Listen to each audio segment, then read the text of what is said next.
अभी तक हमने टेम्पलेट में प्रोजेक्ट फोल्डर स्ट्रक्चर बनाना सीखा है, ऐप फोल्डर स्ट्रक्चर बनाना सीखा है और लास्ट वीडियो में हमने अपने प्रोजेक्ट को अपनी ऐप के साथ टेम्पलेट को कनेक्ट करना सीखा है। अब हम सीखेंगे बेसिक HTML टेम्पलेट को आप कैसे यूज कर सकते हो और वेरिएबल्स को कैसे यूज कर सकते हो। वेरिएबल कोई भी हो सकते हैं, स्टैटिक वेरिएबल, डायनेमिक वेरिएबल, हर तरीके से हम समझने वाले हैं।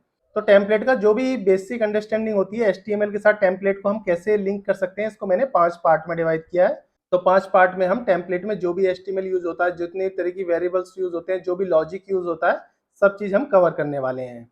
तो इसमें मैं आपको पहले टेम्पलेट को सेटअप करना सिखाऊंगा, प्रोजेक्ट लेवल पे भी और ऐप लेवल पे भी। ये हम वन टाइम ही करने वाले हैं इसी लेक्चर में। नेक्स्ट जो 4 लेक्चर आने वाले हैं, उन 4 लेक्चरों में मैं ऑलरेडी टेम्पलेट सेटअप टेम्पलेट पे ही काम करूंगा। इसलिए मैं सिखा रहा हूँ ये आपको, क्योंकि आपके दिमाग में सारा कुछ आ जाए कि आपको प्रोजेक्ट कैसे सेटअप करना है, ऐप कैसे सेटअप करनी है। इसके बाद हम रेंडरिंग करेंगे टेम्पलेट को बाय यूजिंग Vue.js। फिर मैं बताऊंगा वेरिएबल के कुछ बेसिक पार्ट्स की वेरिएबल को आप कैसे कैसे यूज कर सकते हैं। अगर वो स्टैटिक वेरिएबल है तो स्टैटिक में बताऊंगा, डायनेमिक है तो डायनेमिक में बताऊंगा। फिर हम सीखेंगे डिक्शनरी, लिस्ट, ऑब्जेक्ट, इन सब के एट्रीब्यूट को आप कैसे एक्सेस कर पाएंगे।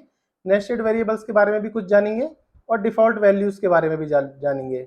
और लास्ट में हम जानेंगे सेफ और ऑटो एस्केप, इन सब का क्या मतलब होता है बेसिक HTML के टेम्पलेट्स पर।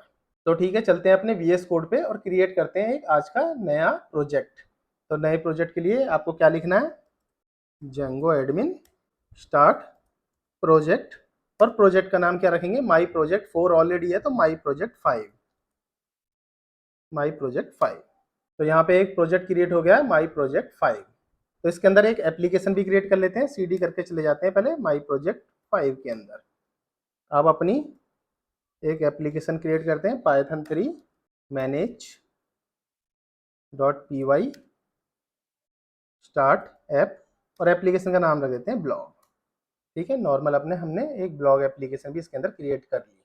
अब इसके बाद इसको थोड़ा मैं मिनिमाइज कर देता हूँ। अब इसके बाद चले जाते हैं हम अपना इंस्टॉल ऐप के अंदर। इंस्टॉल ऐप कहाँ मिलेगी, हमें सेटिंग के अंदर मिलेगी। तो हमें अपने सेटिंग के अंदर अपनी ऐप जो हमने यहाँ पे ऐप जो इंस्टॉल की है, उस ऐप को रजिस्टर करना है। रजिस्टर करने के लिए जैसे थोड़ा सा आप नीचे आओगे तो इंस्टॉल ऐप के अंदर जाके आप अपनी इस ऐप को पहले रजिस्टर करो, क्योंकि विदाउट रजिस्टर आपकी ऐप चलने वाली है नहीं, क्योंकि हम टेम्पलेट पे वर्क कर रहे हैं। ठीक है, यहाँ से आपने अपनी ऐप रजिस्टर कर दी। थोड़ा सा नीचे और आएंगे, ये काम भी नहीं भूलना, DIRS को सेटअप करना है। DIRS को सेटअप करने के लिए आपको क्या लिखना है, बेस DIRS और बेस DIRS /templates। तो इस तरीके से आप इसको सेव कर देना। ऐप DIRS ट्रू जरूर होना चाहिए, यहाँ से ध्यान रखना ये फॉल्स ना हो, क्योंकि जो हमने बेस टेम्पलेट रखा है ये इसके लिए तो वर्क करेगा माई प्रोजेक्ट के लिए, और ब्लॉग में भी हम टेम्पलेट्स बनाते हैं, वो इसी के थ्रू डिटेक्ट करता है कि हर जगह जो बेस टेम्पलेट है उसको हम टेम्पलेट को ही बेस DIRS मानते हैं। तो हर जगह हर ऐप के अंदर बेस डायरेक्टरी को ऐप के थ्रू इसी से ही हम डिटेक्ट करते हैं। बाकी जो नॉर्मल प्रोजेक्ट है जो इसमें मैं टेम्पलेट बनाऊंगा वो इसके थ्रू डिटेक्ट हो जाएगा DIRS से। तो अब अपना ब्लॉग के अंदर जाते हैं और इसके अंदर जाते हैं व्यूज के अंदर। ये वाला सेटिंग का काम अपना कंप्लीट हो गया, तो इसको यहाँ से कट कर देते हैं। तो ये अपना पहला स्टेप है, यहाँ से देखा जाए तो स्टेप बाय स्टेप जो भी करना है सब स्टेप बाय स्टेप करना है।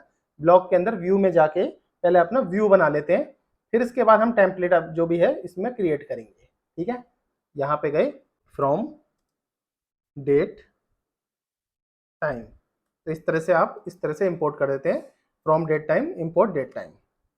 जो भी डेट टाइम है हमने डेट टाइम से ही इंपोर्ट कर लिया। ठीक है, अब मैं एक पहले क्लास कंपोनेंट बना लेता हूँ। जैसे कि मैंने फंक्शन बनाते थे तो हम चाहते तो इसमें क्लास भी बना सकते हैं। तो पहले क्लास बना लेते हैं और क्लास में सीधा लिख देते हैं यूज़र। ठीक है, नॉर्मल यूज़र नाम की एक क्लास बना ली। ये समझ लो मैंने एक डमी क्लास बना रहा हूँ, क्योंकि मुझे आपको ऑब्जेक्ट को डेमोस्ट्रेट करना है। ऑब्जेक्ट मतलब मैंने जैसे कि आपको बताया था, इसमें ऑब्जेक्ट के एट्रीब्यूट को भी एक्सेस करना है, इसके लिए मुझे एक क्लास की जरूरत पड़ेगी। तो क्लास मैं ऑलरेडी आपको पाइथन में अच्छे से समझा चुका हूँ। आई होप कि आपको हर चीज़ क्लास की आती होगी। तो अंडरस्कोर अंडरस्कोर इनिट, फिर अंडरस्कोर अंडरस्कोर, इसमें जो पहला पैरामीटर होता है वो सेल्फ होता है। दूसरा पैरामीटर जो अपने हिसाब से ले सकते हो, नेम और एज ले रहा हूँ मैं, तो इन दोनों को इस तरीके से इनिशियलाइज कर सकते हैं। तो इसमें सेल्फ डॉट नेम, इसमें लिख दो इज इक्वल टू नेम, और self dot age is equal to age. ठीक है, इस तरह से आप क्लास के अंदर इस तरह से इनिशियलाइज कर सकते हो। अब क्या करते हैं, एक फंक्शन बना लेते हैं, फंक्शन जिसका नाम रख लेते हैं होम। फंक्शन का होम नाम रखें या फिर कुछ और रख लेंगे, जैसा भी है अभी होम रख लेते हैं। इसके बाद इसको इसके अंदर रिक्वेस्ट लिख देते हैं। रिक्वेस्ट, इस तरीके से हम फंक्शन बनाते हैं। आपको ऑलरेडी पता है, मैं पहले भी बता चुका हूँ कई बार। कॉन्टेक्स्ट, सिंपल नाम कुछ भी लिख सकते हो आप, कॉन्टेक्स्ट लिख रहा हूँ मैं, वो आपके ऊपर बात है, ये कोई प्रीडिफाइंड नेम नहीं है। इसमें मुझे 2-4 चीज़ें चाहिए कॉन्टेक्स्ट के अंदर, इसलिए मैं कॉन्टेक्स्ट लिख रहा हूँ। नेम में चाहिए मुझे अपना नाम, तो फॉर एग्जांपल मोहित कुमार लिख लेते हैं, नेम लिख लिया। इसके बाद मुझे चाहिए एज, एज एज 25 रख लेते हैं, कोई बात नहीं। अब मुझे चाहिए स्किल, मैं ये सारी चीज़ें लिख रहा हूँ, जो जो चीज़ मुझे यूज़ करनी है इसको मैं एज ए लिस्ट में लिखूंगा। स्किल में लिस्ट में लिख देता हूँ पाइथन, जेंगो और फ्लैश, जेंगो और रिएक्ट लिख देते हैं। ठीक है, पाइथन, जेंगो और रिएक्ट, 3 स्किल ले ली मैंने। अब क्या लेता हूँ मैं, यहाँ पे यूज़र ले लेता हूँ। यूज़र को सिंपल स्ट्रिंग में यूज़र लेता हूँ, और जो मैंने एक यूज़र ऊपर बनाया है इस यूज़र को यहाँ से कॉपी करो। इस यूज़र के अंदर विद इन ब्रैकेट आपको नाम और एज देनी है, तो नेम और एज आप कुछ भी दे दो। मैं कुमार और 25 एज दे देता हूँ, 25 नहीं 30 दे देता हूँ। ठीक है, कुमार और 30 एज दे दी मैंने, क्योंकि 25 मैं ऑलरेडी दे चुका था, इसलिए दूसरा दे रहा हूँ। तो ये जो है क्लास की बात हो रही है। ठीक है, और अब बना लेते हैं हम एक ब्लॉग। ब्लॉग के अंदर विद इन डिक्शनरी हम बनाते हैं। ब्लॉग में पहला टाइटल रख लेते हैं, टाइटल, टाइटल के अंदर रख लेते हैं जेंगो टेम्पलेट। ठीक है, जेंगो टेम्पलेट इंट्रो। इसके बाद कंटेंट, इसके अंदर हम विद इन बोल्ड लिख देता हूँ, within B tag, bold के अंदर लिख देता हूँ, ये लिख देते हैं दिस इज बोल्ड, बस इतना लिख देते हैं। ठीक है, और इसको बी टैग को यहाँ से बंद कर लेते हैं, इतना, दिस इज बोल्ड करके लिख लिया। और इसके अंदर एक चीज़ और लिख लेते हैं, क्रिएटेड एट, इसमें डेट टाइम, इसके अंदर ही डेट टाइम के अंदर ही लिख लो, पहले लिख लो 2025, 18, 10 और 30, इस तरीके से लिख लेते हैं। ठीक है, इतना करके इसको करना है। अब मैं इसमें डेट टाइम में आपको बताता हूँ ये कैसे कैसे वर्क करेगा। 2025 ईयर को बोल रहे हैं, 8 जो है हमारा मंथ है, 18 जो है डेज है, 10 आवर्स है, और 30 मिनट्स हैं। तो इस तरीके से डेटा टाइम यूज होता है, मैंने पाइथन में ऑलरेडी आपको सिखा रखा है। एक और ले लेते हैं, इसमें लिख देते हैं एम्प्टी वैल्यू, अंडरस्कोर ही लिख लेते हैं, अंडरस्कोर वैल्यू, एम्प्टी वैल्यू में नन लिख देते हैं। ठीक है, इतना लिख देते हैं। और लास्ट में जो हम अपना करते थे रिटर्न, इस तरह से रिटर्न करेंगे, रिटर्न में रेंडर, रेंडर, और रेंडर के अंदर जो हमारा ये रिक्वेस्ट था, पहला पैरामीटर रिक्वेस्ट होता है। आप सभी को ये सब चीज़ें मैंने पहले ही बता रखी हैं। और इसके अंदर ले लेता हूँ मैं होम HTML। ठीक है, और देखो लास्ट में जो मैं ये जो कॉन्टेक्स्ट था, इस कॉन्टेक्स्ट को यहाँ लिख सकते हैं।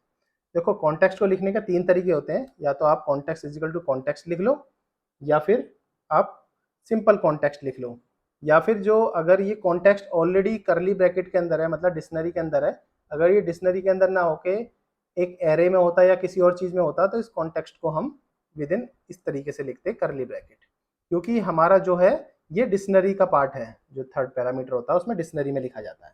ठीक है, आगे चल के मैं दूसरे तरीके से बताऊंगा, नेक्स्ट लेक्चर में ये अच्छे से क्लियर हो जाएगा आपको, ये तीसरा पैरामीटर जो होता है। ठीक है, इतना करने के बाद हमारा व्यू वाला काम कंप्लीट हो गया। व्यू में सिर्फ मैंने अपना डेटा एंट्री किया है, ये समझ लो एक जेसन है, ये एक एपीआई की तरह मान लो, जेसन एपीआई है जो हमने क्रिएट करी है, एपीआई यहाँ से बनाई है, और इस एपीआई को हम अब HTML में यूज करने वाले हैं, इस तरीके से मान के चलिए। अब क्या करते हैं, इसी के अंदर ही पहले मैं एक टेम्पलेट करके फोल्डर बनाता हूँ। टेम्प, याद रखना फोल्डर का नाम एकदम सिमिलर होना चाहिए जो आपने प्रोजेक्ट के अंदर सेटिंग के अंदर यहाँ पर डिफाइन किया है, क्योंकि ये जो है हर ऐप में जाकर सर्च होगा, इसलिए एक बार रीनेम करके जो कॉपी करके पेस्ट करने वाला ही चीज़ें यहाँ पे लिखा करें। जैसे हमने प्रोजेक्ट 4 के अंदर लिखा था, देखो ब्लॉग, ब्लॉग के अंदर टेम्पलेट, टेम्पलेट के अंदर अपना ब्लॉग, और फिर इसके अंदर पोस्ट पे गए थे। तो अभी हम ब्लॉग की ज़रूरत नहीं है, क्योंकि हमने यहाँ पे अगर हम ब्लॉग भी लिखते तो मैं यहाँ पर मेरे को ऐसा लिखना पड़ता ब्लॉग, और ब्लॉग के बाद यहाँ पे होम, इस तरीके से लिखना पड़ता। चलो इसी तरीके से कर लेते हैं, पहले टेम्पलेट, टेम्पलेट के अंदर लिखते हैं ब्लॉग, ब्लॉग, और ब्लॉग के बाद एक नया एक फाइल बनानी है home.html।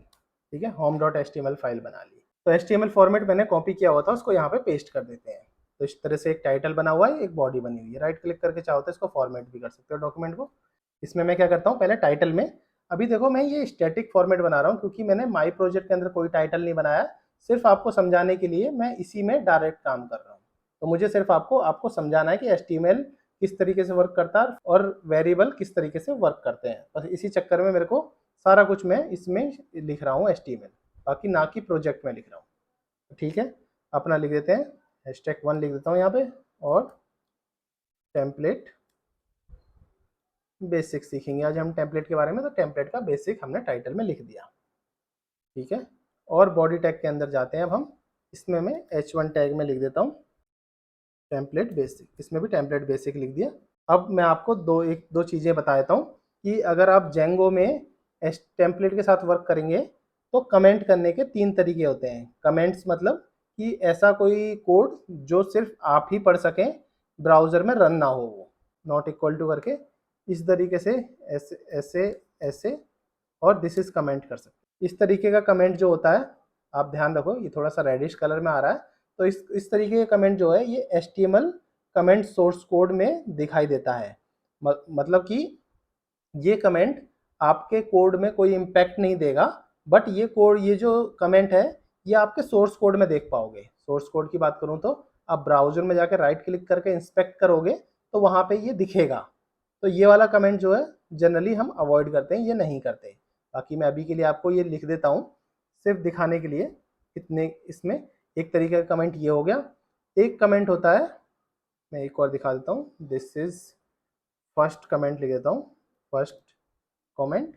और एक होता है इसको, दिस इज सेकंड कमेंट लिख देता हूँ। सेकंड कमेंट में देखो इस तरीके से लिखोगे आप, मैं जैसे अपने सिस्टम में लिख रहा हूँ कमांड बैकस्लैश, तो आप कंट्रोल बैकस्लैश लिखोगे तो इस तरीके से आपका आ जाएगा। पहले देखो करली ब्रैकेट, फिर परसेंटेज, परसेंटेज के अंदर कमेंट, और इसके और एंड कमेंट के बीच में जो भी आप लिखोगे ये कमेंट जो होगा ये एक प्रॉपर कमेंट होता है जेंगो लेवल पे, और यही रिकमेंडेड कमेंट भी है।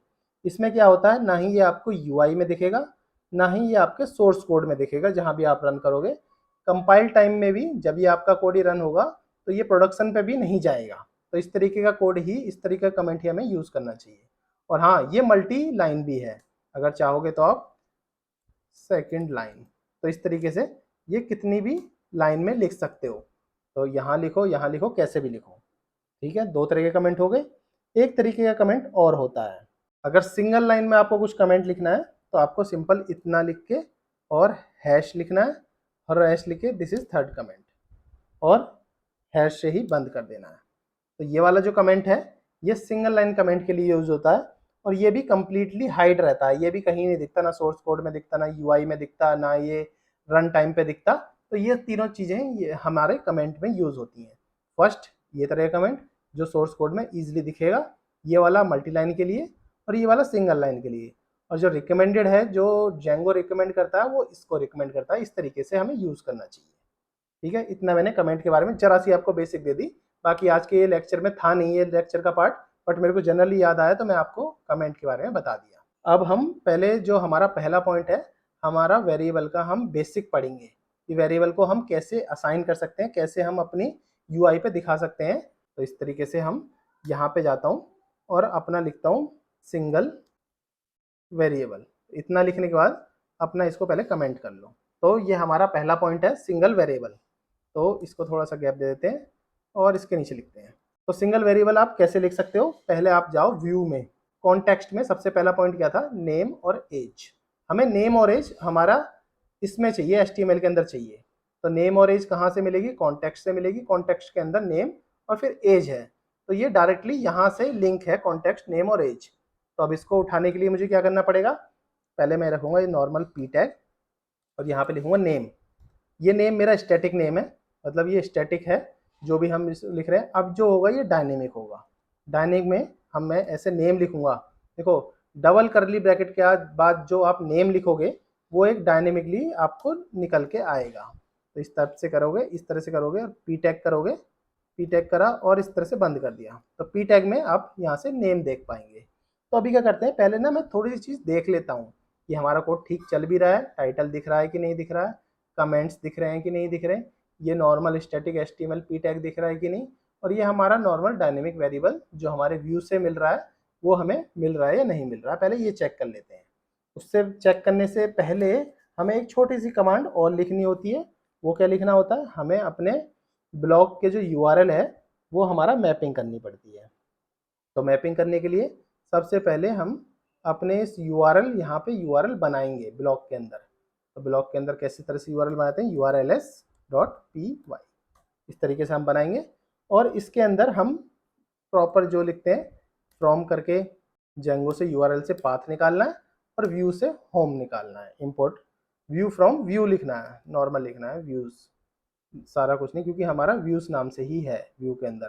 तो डॉट व्यू लिख देते हैं, डॉट व्यू इंपोर्ट व्यू, ठीक है।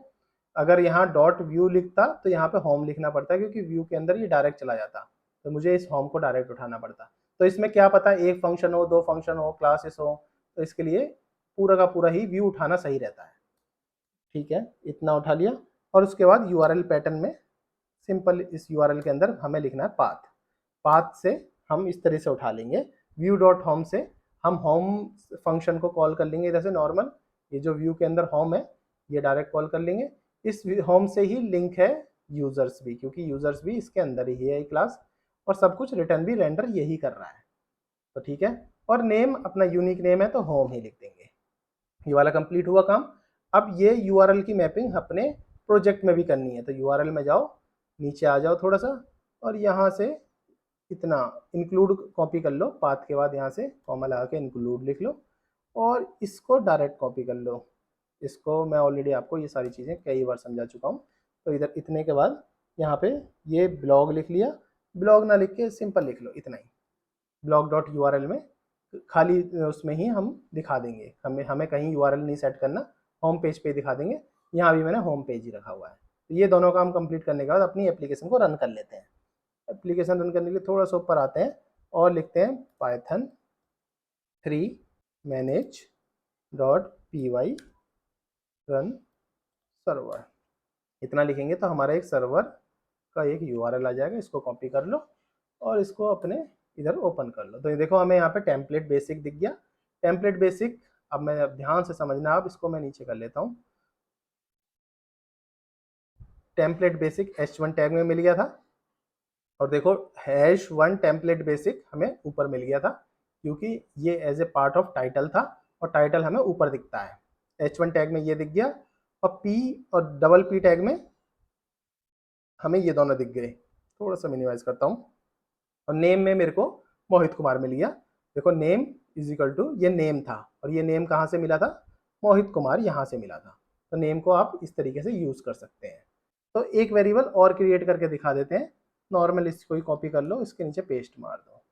अपना नेम की जगह यहाँ पे लिख लो एज, और यहाँ भी लिख लो एज। इसको जैसे आप रन करोगे और इसको रिफ्रेश करोगे तो इसके नीचे देखो एज भी आ जाएगी 25। तो इस तरीके से आप वेरिएबल को आप यूज़ कर सकते हैं, जो वेरिएबल आपको व्यू से मिले हों। ठीक है, इतना हो गया। अब सीधा अब आते हैं दूसरे टॉपिक पे कि लिस्ट को कैसे एक्सेस कर सकते हैं। देखो हमें लिस्ट, डिक्शनरी और ऑब्जेक्ट के एट्रीब्यूट को एक्सेस करना, तो इसको धीरे धीरे हम एक्सेस करने की कोशिश करते हैं यहाँ से। तो इसके लिए हमें पहले मैं लिस्ट को एक्सेस करता हूँ। लिस्ट एक्सेस मैं इसलिए लिख के चल रहा हूँ सारा कुछ, कि आप मेरे कोड को बाद में गिटहब पे जाके देखें तो आपको ये मिल सके सब चीज़। इसीलिए मैं डिफरेंट डिफरेंट प्रोजेक्ट बनाता हूँ कि आप हर प्रोजेक्ट में जाके उस चीज़ को देख सकें। कल जो है माई प्रोजेक्ट 6 में ऑलरेडी बना के रखूँगा, जो आपको इतना टाइम वेस्ट ना हो। पी टैग में यूज़ करते हैं। पी टैग में जैसे कि मेरा फर्स्ट स्किल लिख देता हूँ। मैं लिस्ट की बात कर रहा हूँ, तो skill dot zero, skill dot zero से कुछ मिलेगा। देखो स्किल डॉट जीरो का मतलब क्या होता है, पाइथन। 1 का मतलब होता है जेंगो, 2 का मतलब होता है रिएक्ट। मैं ऑलरेडी पाइथन में आपको ये लिस्ट समझा चुका हूँ, लिस्ट को आप कैसे कैसे एक्सेस कर सकते हैं। जीरो से पहली लिस्ट उठेगी, ठीक है। और अगर पूरी लिस्ट उठानी हो तो इस तरीके से आप स्किल लिखो और ये जीरो भी हटा दो। तो इससे क्या होगा, इससे पूरी लिस्ट मिलेगी, इससे लिस्ट का पहला एलिमेंट मिल जाएगा। इसको चला तो हुआ ही है मेरा कोड, जाके रिफ्रेश करके देख लेते हैं। तो इस तरीके से देखोगे तो देखो फर्स्ट स्किल कुछ नहीं मिला, दूसरे स्किल में भी कुछ नहीं मिला, मतलब हम कुछ गलती कर रहे हैं इस वर्ड में। तो जाके अपना वर्ड मिला लो, इसके आगे एस होना चाहिए था, ठीक है। अब हम रिफ्रेश करते हैं तो फर्स्ट स्किल पाइथन मिल गई, और सारी की सारी लिस्ट करने के लिए हमें पूरी लिस्ट यहाँ से यहाँ मिल गई। तो इस तरीके से हम लिस्ट भी देख सकते हैं। अब हम क्या आते हैं, ऑब्जेक्ट के एट्रीब्यूट देख लेते हैं। तो हमारा कौन सा ऑब्जेक्ट क्या है, हमारा ये हमारा ऑब्जेक्ट है, इसके एट्रीब्यूट कुमार और 30 है जो यहाँ से इनिशियलाइज भी हो रखे हैं क्लास कंपोनेंट के अंदर। तो यहाँ पे लिख देता हूँ मैं ओबीजे, लिख देता हूँ ओबीजे एट्रीब्यूट। ठीक है, इतना लिखने के बाद यहाँ पे मुझे अपना एट्रीब्यूट लिखना है। पी टैग के अंदर ही मैं लिख लेता हूँ अपना एट्रीब्यूट। यूज़र नेम निकालना है पहले मुझे, तो यूज़र नेम निकालने के लिए सिंपल लिखना है यूज़र डॉट यूज़र नेम, और एज निकालने के लिए सिंपल लिखना है user dot age with double curly bracket याद रखने हैं। यहाँ से देखोगे तो यूज़र डॉट नेम में ये मिल जाएगा, देखो ये रहा नेम, और यूज़र डॉट एज में एज मिल जाएगी, ये रही एज। तो इस तरीके से हम चलाएंगे और रिफ्रेश करेंगे तो देखो नेम और एज इस तरीके से आपको ईजिली मिल जाएगी। तो ये था अपना ऑब्जेक्ट के कैसे एट्रीब्यूट निकाल सकते हो। अगर वो ऑब्जेक्ट कहीं भी डिफाइन है, क्लास कंपोनेंट हो, फंक्शन कंपोनेंट हो, जहाँ भी आपको हो उसमें ही आपको मिल जाएगी। अब तीसरी और एक बहुत इंपॉर्टेंट चीज़ जो है वो है डिक्शनरी। डिक्शनरी को भी देख लेते हैं, डिक्शनरी को आप कैसे एक्सेस कर सकते हैं अपने HTML टैग में। तो हम इसको सिंपल मैं यहाँ से अब कमेंट कर देता हूँ, डिस्क लिख देते हैं, डिक्शनरी ही समझ लेना आप। इसके अंदर हम पहले लिखते हैं H2 टैग में, H2 टैग में मैं लिख देता हूँ ब्लॉग इन्फो, लिख देते हैं सिंपल इन्फो। तो इस तरीके से इन्फॉर्मेशन लिख दिया। अब मेरे को पी टैग में से, पी टैग में पहले मुझे टाइटल निकालना है, तो ब्लॉग डॉट टाइटल करके सिंपल आपको टाइटल मिल जाएगा। पहले यहाँ देख लो किस तरीके से ब्लॉग डॉट टाइटल करके आपको ये मिल जाएगा। ब्लॉग डॉट कॉन्टेंट करोगे तो ये मिल जाएगा, टाइटल लिखना है इस तरीके से, और ब्लॉग डॉट टाइटल से टाइटल मिलेगा, और ब्लॉग डॉट ये क्रिएट एड लिख देते हैं यहाँ पे, क्रिएट एड से यहाँ से मैं कॉपी उठा लेता हूँ, क्रिएट कंटेंट, कंटेंट या ये सीधा क्रिएटेड उठा लेता हूँ, और यहाँ पे मैं ब्लॉग डॉट क्रिएट एड लिख देता हूँ। अभी देख लेते हैं क्या दिख रहा है, उसके बाद मैं आपको सारा कुछ बताऊंगा। तो देखो इस तरीके से बाय डिफॉल्ट क्रिएट डेट ऐसे दिख रही है, टाइटल एकदम सिमिलर दिखा है जैसा हमें चाहिए था, डेट कुछ इस तरीके से दिख गई है मुझे। तो अगर इस डेट को और भी मॉडिफिकेशन वे में चाहिए तो आप मेरे पाइथन में लेक्चर देख सकते हो, मैं डेट को कई तरीके से मॉडिफिकेशन करके दिखा चुका हूँ। अभी मैंने ये डायरेक्टली पूरी की पूरी date as it is copy करके आपको यहाँ दिखा दिया है।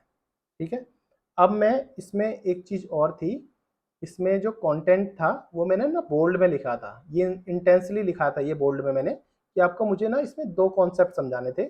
इन कॉन्सेप्ट का नाम है एक सेफ और एक एस्केप। अभी इसके लिए मैं आपको इसी में बताता हूँ नीचे।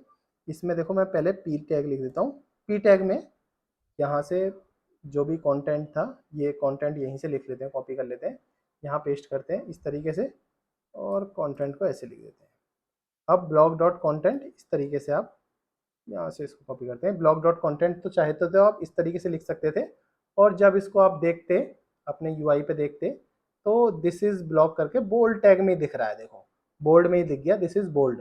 तो हमें बी टैग नहीं चाहिए, तो उसके लिए क्या करेंगे हम, इसको सीधा ये कॉपी करके यहाँ नीचे पेस्ट कर लो एक बार और कंटेंट के आगे देखो इस तरीके से एक एक्सक्लेमेशन, एक डंडा सा होता है जो आपके एंटर के ऊपर होगा, इसको लगाने के बाद इसको लिखना सेफ, कि मुझे ये ब्राउज़र सेफ बनाना है, इससे मतलब ये है मेरे को ये जो सेफ करना है। तो इस तरीके से मैं करूँगा तो दिस इज़ बोल्ड होके आएगा। तो अब ये वो पूरा पूरा कंटेंट नहीं उठाया, उसने बता दिया मेरे को सेफ मेथड में चाहिए। सेफ का मतलब ये है कि वो ब्राउज़र सेफ हो, कोई मेरे ब्राउज़र पे मुझे ये टैग ना देख ले, क्योंकि ये तो HTML टैग है, HTML टैग मुझे चाहिए नहीं ब्राउज़र पे दिखाने के लिए।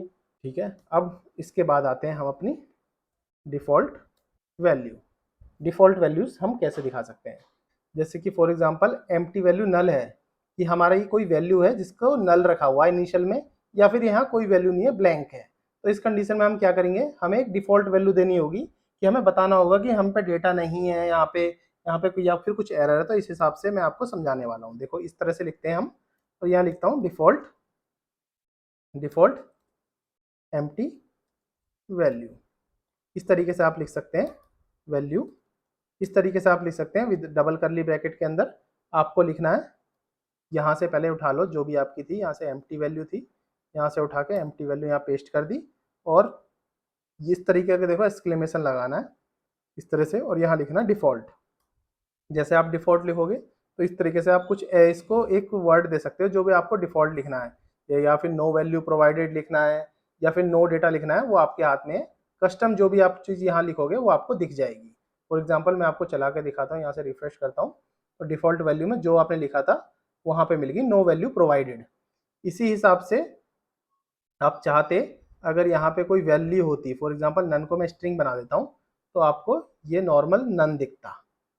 अब ऐसे ही समझो कि एक चीज़ और है, एक होता है डिफ़ॉल्ट और एक होता है इस तरह से, इसको मैं कॉपी करता हूँ और यहाँ पे पेस्ट कर देता हूँ। डिफ़ॉल्ट इफ़ नन, अगर नन है तो नो डेटा, और बाकी ये वाला चीज़ हमें ज़रूरत नहीं है, ये इधर से हटा दो। इसलिए डिफ़ॉल्ट इफ़ नन है तो ही डेटा आ जाए। अब मैं इसको रिफ्रेश करता हूँ, देखो अभी भी नन आया क्योंकि मैंने यहाँ पे स्ट्रिंग रखी हुई थी। यहाँ पे नॉर्मल इतना लिख देते हैं और इसको रिफ्रेश करते हैं, तो यहाँ नो वैल्यू प्रोवाइडेड आई और यहाँ होगी ब्लैंक। इसलिए डिफ़ॉल्ट बाय डेटा जो है वो जब ही चलेगा जब वहाँ नन होगा। तो यहाँ पे एम्प्टी वैल्यू को हटा के नन लिखो, तो आप दोनों जगह आप रिफ्रेश करोगे तो जो वैल्यू आपने दी है वही वैल्यू आएंगी। इस तरीके से आप डिफ़ॉल्ट वैल्यू को सेट कर सकते हैं, ब्लैंक स्ट्रिंग के केस में भी और नन के केस में भी। तो इन दोनों चीज़ों को आपको काफ़ी यूज़ होता है, इनको आपको पता होना चाहिए। और एक चीज़ और बता देता हूँ मैं आपको, नेस्टेड वेरिएबल के बारे में थोड़ा सा जान लो आप, कि फॉर एग्जांपल एक वेरिएबल है, इसके अंदर एक और वेरिएबल है और इसके अंदर एक वेरिएबल और लिख देते हैं। तो यहाँ पे लिखता हूँ मैं ऑथर, ऑथर के अंदर लिख देता हूँ मैं इसका विद इन डिक्शनरी इसमें ऑथर का यहाँ पे लिख देते हैं नेम, सिर्फ नेम लिख देते हैं इतना। अब मुझे नेम चाहिए, ये नेम कैसे निकालेंगे, ये होता है नेस्टेड वेरिएबल्स। इसको निकालने के लिए आपको करना क्या है, पहले ब्लॉग में जाना है, फिर ऑथर में, फिर नेम में। तो इसके बाद मैं इसको कॉपी करके इसको यहाँ पे पेस्ट कर देता हूँ।